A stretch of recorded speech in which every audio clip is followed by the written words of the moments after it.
আমি বলতেছি শুনেন, মন প্রাণটা দিয়া জুড়াইয়া জুড়াইয়া শুনবেন আস্তে আস্তে। আমার নাম পাগলা আনোয়ার হোসেন। আমি ভারতের আগসনে 16 বছরে আমরা বাংলাদেশ কেমনে নির্যাতিত হয়েছে শুনেন। ভারতের মোদির কথা কই আছি, ওই দিল্লি না ঢাকা, গুলামি না আজাদি, আজাদি আজাদি, দিল্লি না ঢাকা, ঢাকা ঢাকা, ভারতের আগসন চলবে না এই বাংলা। পাগলা তিতামিরা বুঝে না, মুদিরে ইলিশ মাছ দিও না। ও পাগলা তিতামিরা বুঝে না, মুদিরে জিলাপি দিও না। ও পাগলা তিতামিরা বুঝে না, মুদিরে ইলিশ মাছ দিও না। ও পাগলা তিতামিরা বুঝে না, মুদিরে জিলাপি দিও না। মোদি হইছে বন্ড, বাংলাদেশটা করতে চাই হন্ড হন্ড। মোদি হইছে বন্ড, বাংলাদেশটা করতে চাই হন্ড হন্ড। মোদির চরিত্র বালা না, হাসিনা রে সারে না।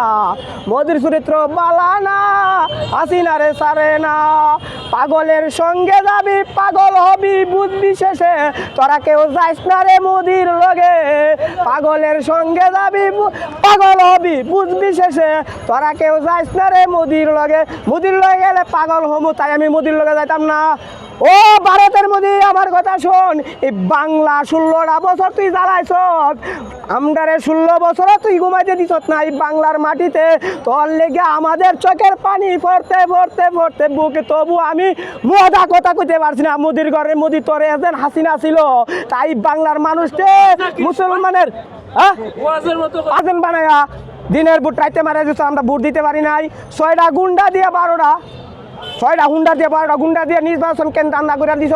দিনের বুট রাইতে 16 বছর তোর মিডিয়া কি ছিল? ওই মোদির ঘরের মোদি 16 বছর তোর মিডিয়া কি? এই 16 বছরে আমরা বাংলাদেশ হেফাজত মূল্য, পিলখানা 57 বিক্রিয়ার মূল্য, ছাত্র গণহত্যা করলো, মানুষকে গুম করলো, ভালো ভালো মানুষকে মারলো। তোর মিডিয়া কি ঘুমাই আসলো? এই মোদি 16 বছরে তোর মিডিয়া কোনো প্রকাশ করছে না। 57 জন ব্রিগেডিয়ার বড় বড় মেজর মারা গেছে, তাও তোর মিডিয়া কোনো প্রকাশ করছে না। 5 তারিখে হাসিনা গেছে বাংলাদেশ জনগণের ধুলাই খাইয়া, তোর মিডিয়া পিত্যাচার প্রচার করছে। আমরা বাংলাদেশটারে বিশ্বের কাছে মানি নাচাবার লিগিয়া পুতুলের মতো, তা পারবি না মোদি। 16 বছর অনেক কিছু করছ, তো আমরা তামি নাই। মা আর কাইছি ঘুমাইতে পারছি না, লক্ষ্য তো আমরা তামি নাই। অন্তত নাই আর আমরা কি দামাইবি? স্বাধীন বাংলাদেশ 2 বার স্বাধীন করছি, কিন্তু তুই মোদি কিছু করতে পারবি না। কারণটা কি জানোস? আমরা বাংলাদেশের মানুষ মাটির মতো নরম, মাটির মতো যেমন নরম আমরা, আবার যদি শক্ত হই তা আমরা বাংলার বাঘ। বাংলার বাঘরা তো আটকে রাখতে পারবি না। যতই ও যে পেঁয়াজ দুমু না, রসুন দুমু না, চাউল দুমু না, ওই ইত্তা লালচ আমরা নাই। কারণ কি? তোর দেশে তো না পাইলে অন্য দেশে পামু, অন্য দেশ না পাইলে ঢাকা যেতাম, পেটে লুয়া যা বান্ধুম, পেটে খিদা মুড়ে যামুগা। তো তোর মতো মুদি ভারতের কাছে আমরা মাথা নত করবো না, এই বাংলার মানুষ কখনো করবে না। তুই যদি বুঝ করিস না, এমনি হেমে আমরা ইয়া করবি, কোনোটাই পারবি না। আমরা 16 বছর লুয়া হয়ে গেছি গা, এই লুয়া ওয়ানে ইস্পাত হয়ে যাবুগা। তোর মধ্যে তুই কিছু করতে পারবি না। কারণটা কি জানোস? তুই মানুষ ভালো না। এই ভারত আমরা বাংলাদেশ কোনো সময় ভালো সময় দেখছে না, আর ভবিষ্যতে দেখবো না। কারণ কি? আমরা বাংলাদেশের নাচাবার লিগে সবসময় এরা রেডি। কারণটা কি?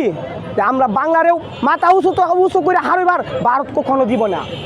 তাই আমরা এই বাংলাদেশকে সারা পৃথিবী ভালোবাসে, কিন্তু ভারত আমরাকে ভালোবাসে না। ভারত আমরা খালি সুবাই মারতে চাই, তাই এই সুযোগ আমরা আর দিব না। এই সুযোগই বাংলার মানুষ কখনো দিবে না।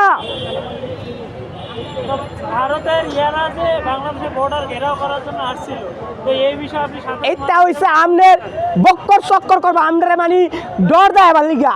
এই বক্কর চক্কর, এইটা বক্কর চক্কর আমরা কোনো এটা হবে না। যতই বক্কর হুমকি দুমকি দইতে আমরা ডরাই না। শুভেন্দ্র বললো তোমরা নাকি রিক্সা নিয়ে এটা তো সহবত কইলে তো এটা ভালা। আমরা যদি কইলে ভারত তোমরা বাজু লাগাইলে তেহারা তো হিজলা। আমরা তো লিস্ট করলা ধরে যারা ঘুম হারাম করালা এতে লোক নবমান আর কি হতে পারে হ্যাঁ হ্যাঁ ঢুকে গেছি তো আমরা গেছি ভারত কি ইয়া করে আনছে কলকাতা কি দখল করতে গেছিলে যারা ঢুকে গেছি কি তাহলে গেছি কিন্তু আমরা মাথা নত করবো না এখন আমি আমরা এই বাংলার মানুষ কোনোদিন ওই ভারত ধরা লাগলে বাংলাদেশের কাছে মাথা নত করবে কিন্তু বাংলাদেশ আর ভারতের কাছে মাথা নত করবে না ধরা লাগলে ভারত এই মোদি এই বাংলার কাছে মাথা নত করতে হবে আমরা করতাম না তো শুভেন্দ্র অধিকারী বলছে যে বাংলাদেশকে একটা পরমাণু বোমা দিয়ে মারলে বাংলাদেশ হাওয়া হয়ে যাবে পরমাণু বানা পরমাণু বোমা যদি এমনি ধরালামো দুইটা উল্লা ভারতকে মেরে তুমি এমনি দুই হাতে দুইটা আবার উল্লা মেরে তুমি মারো এমনি দুই হাতে দুইটা আবার উল্লা মেরে তুমি